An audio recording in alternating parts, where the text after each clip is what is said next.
मोहन भागवत के बयान पर भड़के ओवैसी। हिंदू मुसलमान एक नहीं हो सकते, नदी के दो किनारे हैं हिंदू मुसलमान। आखिर क्यों मोहन भागवत पर भड़के ओवैसी?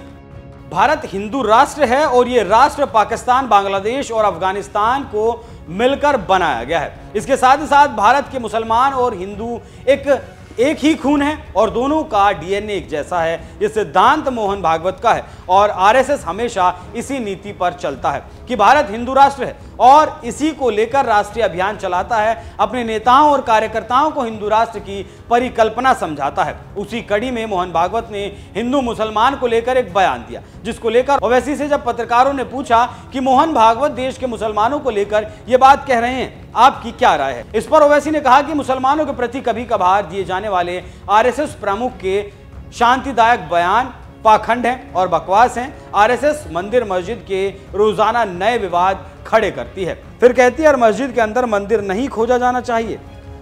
तो आप समझ सकते हैं कि क्या चल रहा है और क्यों और कैसे ओवैसी ने खतरनाक बात बोली है। यहां पर हम जानकारी देते चलें कि 1 साल पहले मोहन भागवत ने कहा था कि मुसलमान और हिंदू का डीएनए एक ही है और हर मस्जिद में मंदिर नहीं खोजा जाना चाहिए। अगर ऐसा हुआ तो 30,000 मस्जिदें हैं, कितना खोदा जाएगा? तो आप समझ सकते हैं कि कैसे ओवैसी ने पत्रकारों के सवालों का जवाब देते हुए अपनी बात रखी।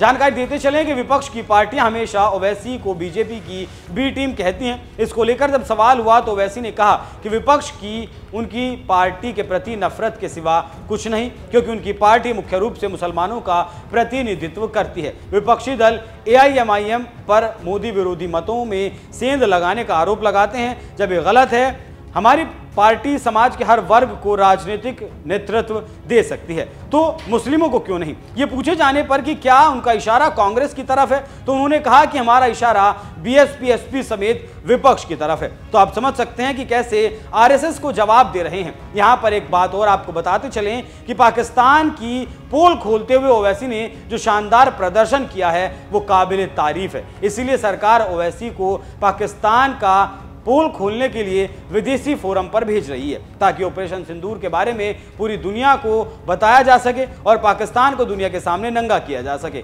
सरकार 7 प्रतिनिधि मंडल जल्द ही दुनिया के अलग अलग देशों में भेजेगी। इन प्रतिनिधि मंडलों में विभिन्न दलों के नेता शामिल होंगे। उसके साथ ही उनकी मदद के लिए कुछ मौजूदा और पूर्व राजनयिकों को भी उनके साथ रखा जाएगा। तो आप समझ सकते हैं कि कैसे ओवैसी काम कर रहे हैं और क्यों। हम यहां आपको ओवैसी की एक बाइट सुनवाते हैं कि उन्होंने उस वक्त क्या कुछ कहा था। मैंने ये कहा, फिर से कह रहा हूं कि सीज फायर का अनाउंसमेंट हमारे प्रधानमंत्री को करना चाहिए था, कोई दूसरे देश के प्रेसिडेंट करना नहीं चाहिए था। और फिर वो उस देश के प्रेसिडेंट बार बार बोल रहे ट्रेड कर लेंगे, ट्रेड कर लेंगे, ट्रेड करेंगे। क्या ट्रेड करेंगे? पाकिस्तान से कितना ट्रेड होता मालूम आपको? यूएस का ओनली 10 बिलियन। इंडिया का यूएस से कितना ट्रेड होता? 150 बिलियन के ऊपर होता। अब फिर ये हम जो अभी ट्रेड एग्रीमेंट कर रहे हैं यूएस से, उसमें टारगेट है 500 बिलियन का। ये क्या मजाक है? क्या क्या ट्रेड के लिए हम वो खामोश बैठ जाएंगे क्या?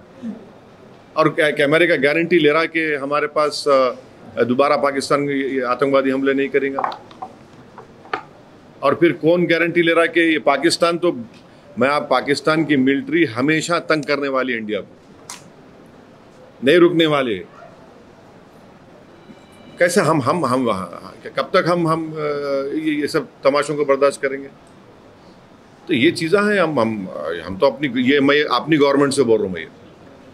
मेरे को कोई दूसरे फॉरेन गवर्नमेंट से मतलब नहीं है, मगर ट्रेड आप बार बार बोले ट्रेड, क्या ट्रेड है भाई? पाकिस्तान से क्या ट्रेड करेंगे आप? भीख मंगे हैं वो लोग। $2 बिलियन लिए अभी वहाँ से IMF से, उन्होंने क्या ट्रेड करेंगे? उन्होंने ट्रेड हमारे से होगा ना। कितना वो है? जब हम तो इतना ही यूएस से हम एक्सपेक्ट कर रहे हैं कि यूएसए TRF को फॉरेन टेररिस्ट ऑर्गेनाइजेशन घोषित करेगा। और हमारी गवर्नमेंट से हम रिक्वेस्ट भी करेंगे कि उनको बताए आप, TRF should be designated as a terrorist, foreign terrorist group in US, in UK treasury department करना चाहिए, EU को करना चाहिए। TRF कुछ भी नहीं है, बल्कि पाकिस्तान स्पॉन्सर्ड LAT का एक ग्रुप है, वो जो पहलगाम में हत्या किया और अभी पर 3-4 दिन पहले भी हुआ।